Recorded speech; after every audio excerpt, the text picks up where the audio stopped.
pretty soon, it won't be long. Keep on, keep running.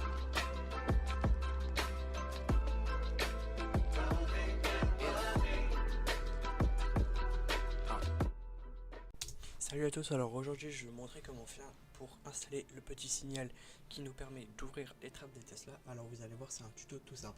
Dans un premier temps, vous allez sur votre moteur de recherche, pour moi ça va être Firefox. Vous allez sur le GitHub, donc moi je vais vous mettre le lien en description. Donc vous tapez UberGuidos Flipper, voilà. Vous allez dans le GitHub, on descend en bas dans Sub Hertz. Donc nous on va aller dans les véhicules bien sûr, vu qu'on va faire un véhicule.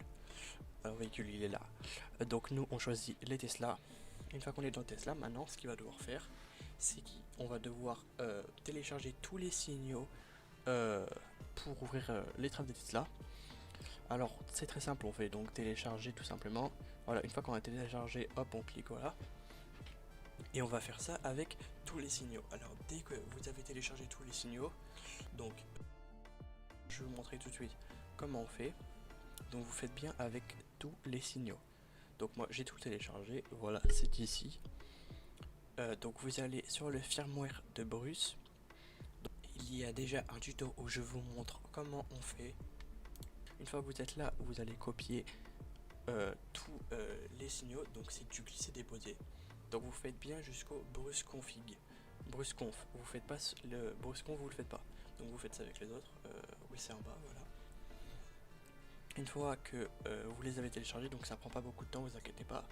Voilà, on va créer un petit dossier et on va le renommer comme comme notre dossier. Donc Better Port Opener. Hop, voilà, parfait. Donc on clique sur Create. Ça nous a créé notre petit dossier. On l'ouvre et voilà, et ça et c'est pareil. Donc on reprend tous nos signaux. Hop. On les glisse et on les dépose. Et une fois que ça s'est téléchargé,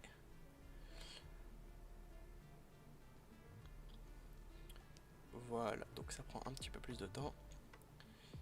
Et dès que le téléchargement est fini, c'est tout simple. Tout ce qu'il faut faire maintenant, c'est reboot. Du coup, il y a un petit bouton reboot qui se trouve juste ici.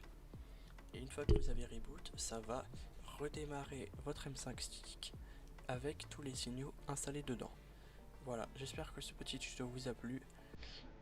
Abonnez-vous, on se retrouve une prochaine fois pour plus de vidéos.